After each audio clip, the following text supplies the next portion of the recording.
going on? Thank you so much. Pay like $1 million. Shout out TMZ, you up? Let me check out that rig. TMZ stands for the Mayweather Zone. How'd you find me, bro? I got my disguise on. I love my TMZ family. Smoochie. Welcome to TMZ Sports. I'm Mike Babcock with my friend Lucas Raymond Widman. Lucas, we're going to start with an absolutely crazy moment last night during the New York Mets LA Dodgers game in Queens, New York.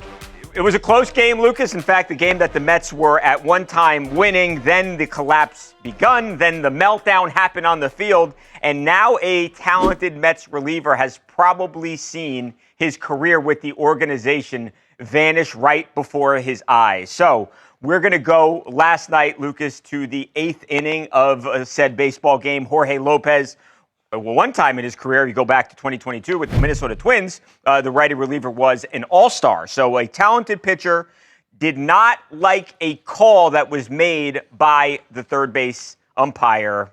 Watch what happened. The Will Smith home run capped by a Shohei Ohtani home run. Is that Ohtani's first home run here at Citi Field? He didn't homer here with the Angels last year? Someone just got tossed by Ramon de Jesus. Who was it? Who knows? I think it was the third base umpire. Yeah, it was de Jesus. De Jesus has got a short fuse. And he threw Lopez out of the game. What's that all about? I don't know. He saved him.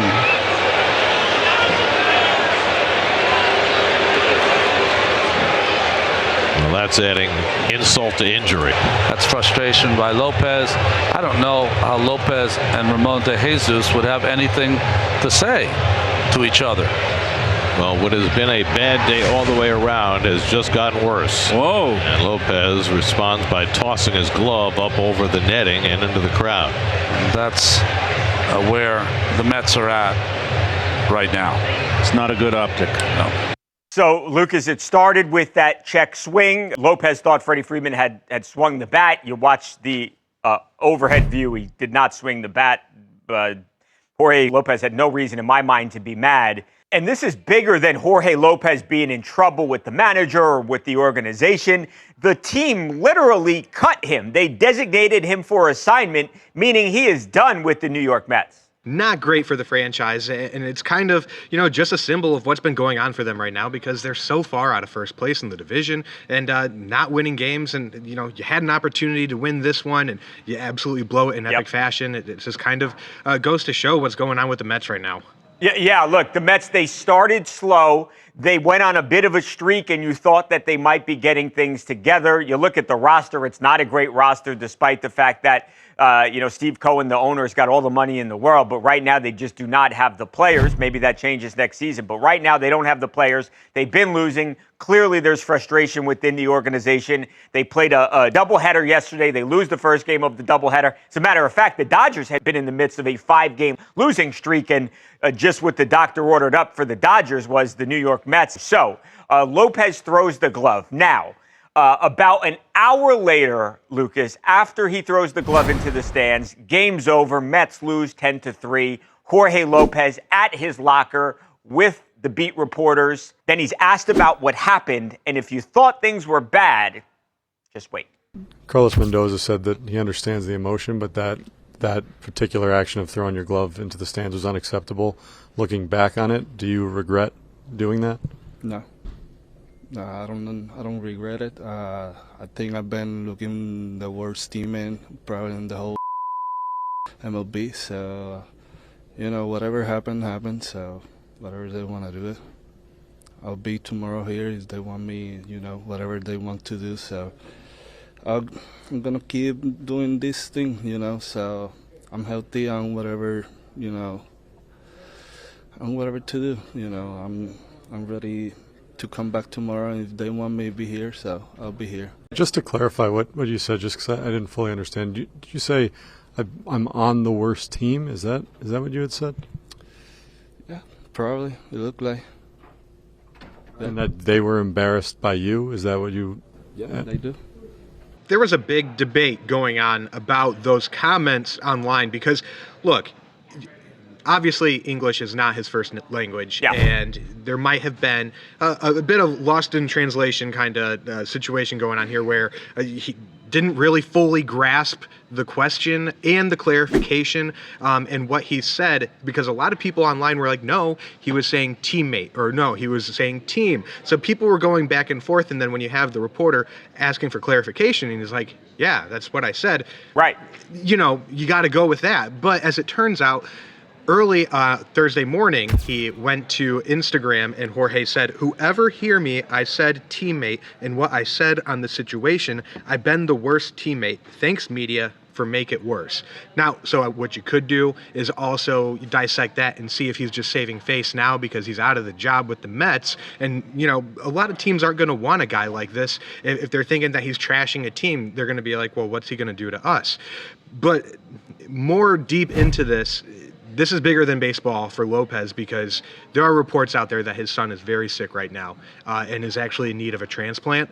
And, you know, obviously you don't want to have this happen in a game, but it seems like there are things bigger than baseball for him right now. And Lucas, maybe that could play, you know, and maybe that plays in. Look, he's 31 years old. Like we said, he's a talented player. Certainly there are teams always in need of pitching. You look to the Yankees, every baseball team, no one's got enough pitching out there. That's just the reality of the game. I think it makes it difficult to have another team pick this guy up, and I certainly feel for him, especially if he's got a child that's sick. That's awful. But I think it's hard. He's put himself in a difficult position here. There are other teams that would definitely, talent-wise, put this guy on their roster, but it's tough when he argues a nonsense call that he had no right even arguing. He can't control his emotions. He throws the glove into the stands, and then an hour later, we're not talking about seconds later, an hour later, when he should have had time to get himself under control and to control his emotions like a 31-year-old man should be able to, then to absolutely still have no control over what you're saying and to still be up there like a loose cannon throwing your team under the bus. It's a terrible, terrible look for Jorge Lopez. I don't know what this guy's future is right now. Possible, I think this is the last that you've seen him in a big league uniform.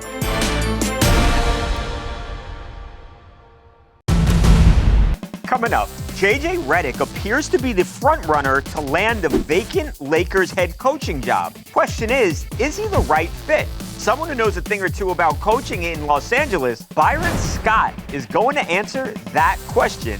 We'll hear from the Lakers coach and three-time NBA champion next on TMZ Sports.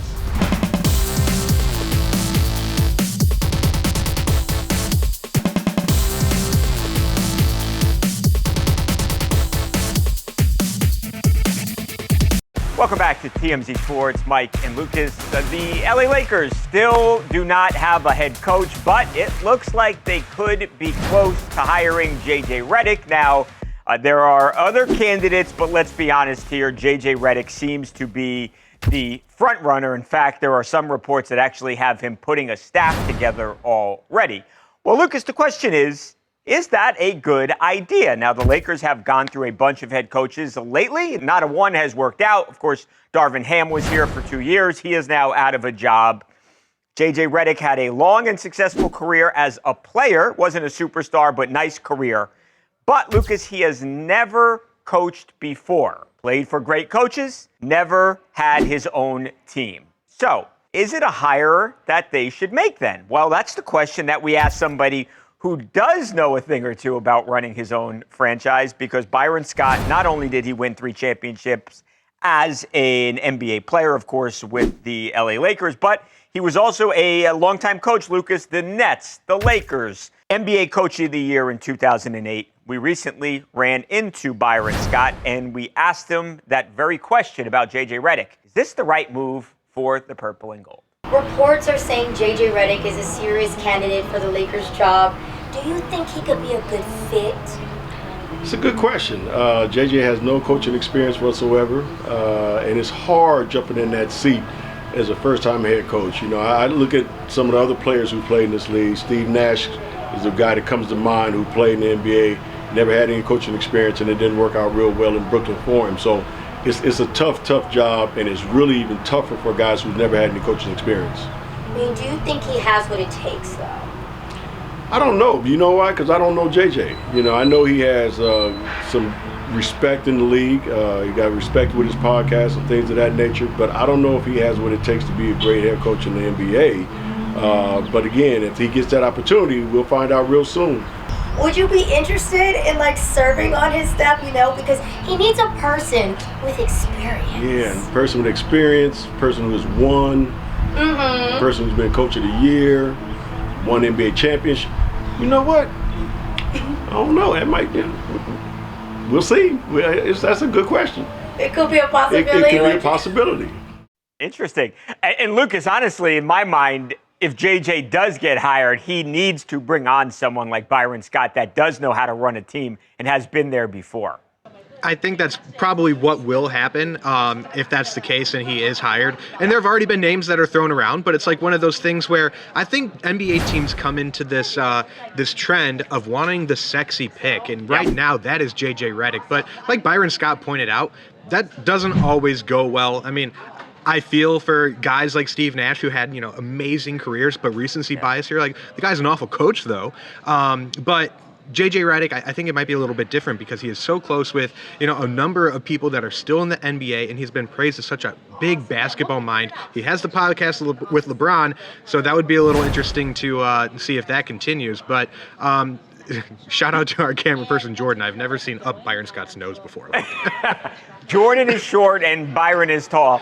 Yeah, we'll see what happens. Look, and it seems to me that Byron, and we did a story not too long ago that Byron was actually looking to get back into coaching. So if it's not as a head coach somewhere, you do wonder if JJ might give Byron Scott a call. He's somebody who has been a player. He has also been a coach in LA, so he really knows the landscape to a degree that not many other players or coaches do. Very, very interesting, right? Being a good player, having a lot of connections doesn't necessarily mean you will be a good coach, but I think we can all agree JJ Redick has a great basketball mind, and if nothing else, it'd be very interesting to watch. So stay tuned. Coming up next on TMZ Sports, the glove throw wasn't the only thing that happened during last night's Mets and Dodgers game. There was also a really cool moment involving a young boxing phenom. You don't want to miss this. Next on TMZ Sports.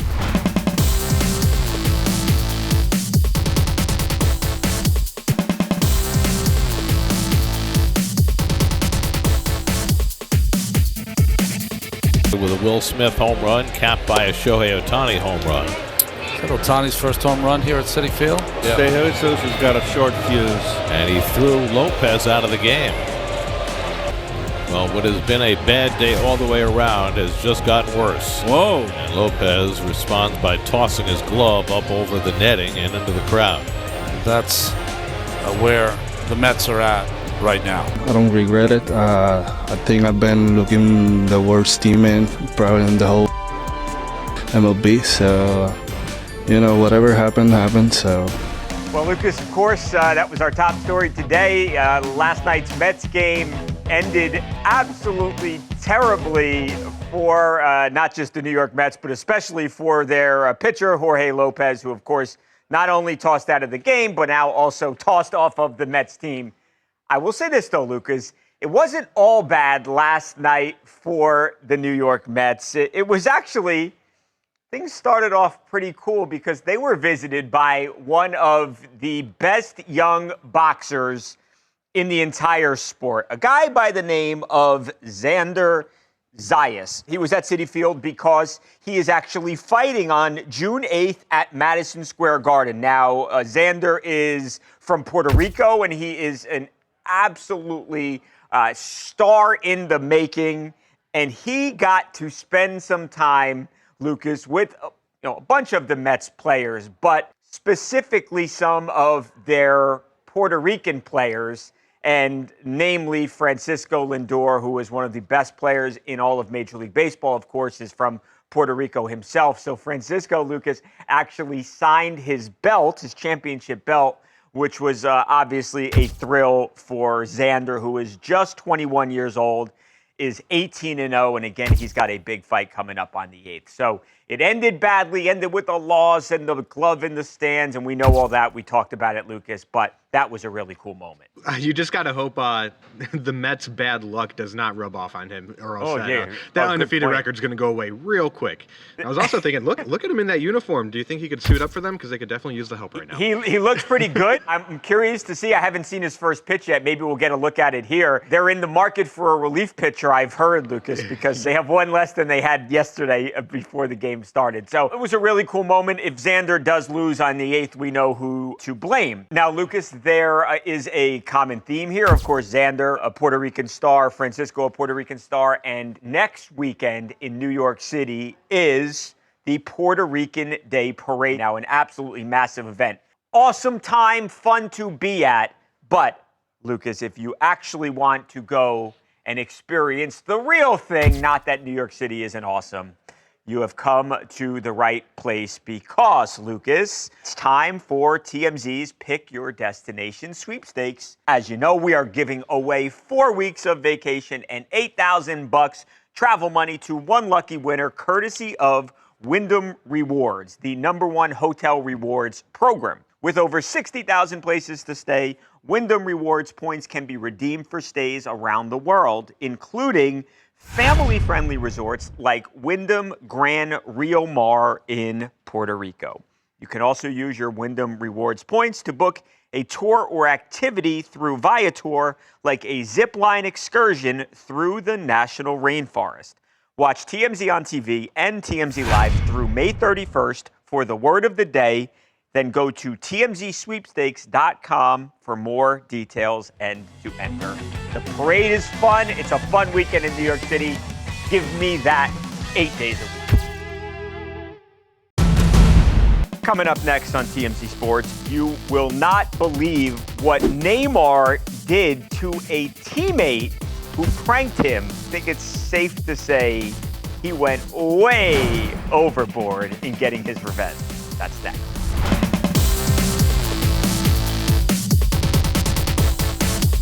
Hop on board the TMZ Hollywood Selfie Tour, and we'll take you to the most iconic landmarks in Hollywood and Beverly Hills and make you part of the story. You'll pose for pics at the landmarks that define this town, and our guide will show you how to shoot your best shot. By the time you're done, you'll have a complete portfolio of selfies that will make all your friends on Instagram drip with envy. So head to TMZTour.com and book your tickets for the TMZ Hollywood Selfie Tour.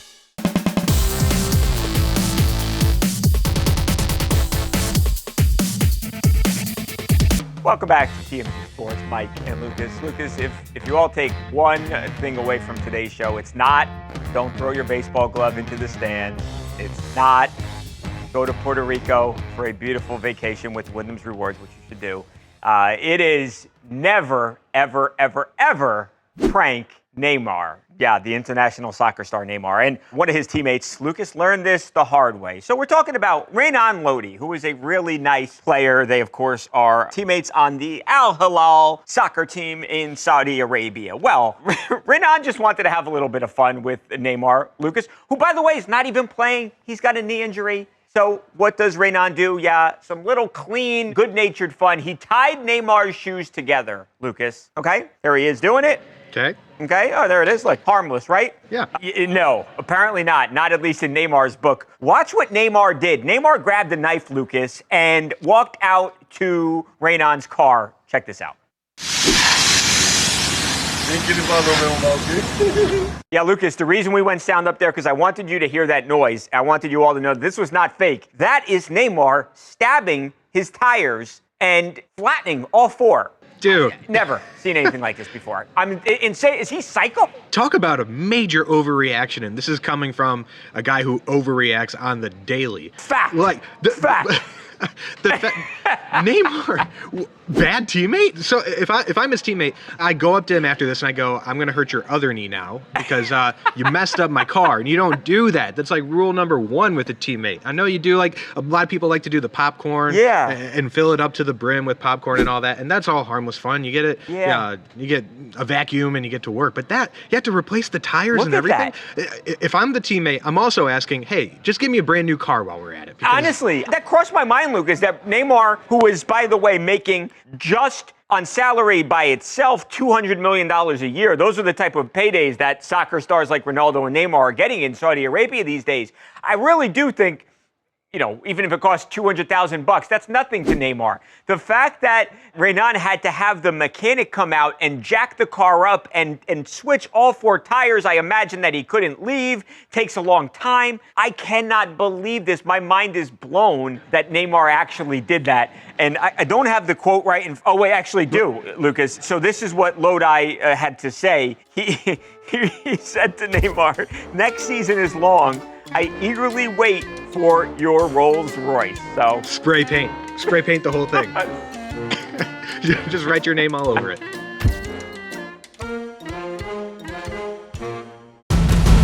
All right, Lucas, before we go, and speaking of the Middle East, there is a guy who's coming back to the Octagon who is truly one of the biggest stars that the organization has ever seen, and he is doing it in Abu Dhabi. Yeah, Nick Diaz is back. Not Nate. Nick Diaz is back. Last time we saw the legend in the Octagon, it was against Robbie Lawler back in September of 2021. Now, it was a competitive fight at first. Nick faded late, but still feels like he's got it, Lucas, and he is going to fight a guy who is a powerful and a dangerous man in Vicente Luque. Vicente Luque he's beaten Hall of Famers before. He's fought legends. I don't think he'll be intimidated by Nick Diaz. But, Lucas, this is a really big fight that has been highly anticipated by the fans.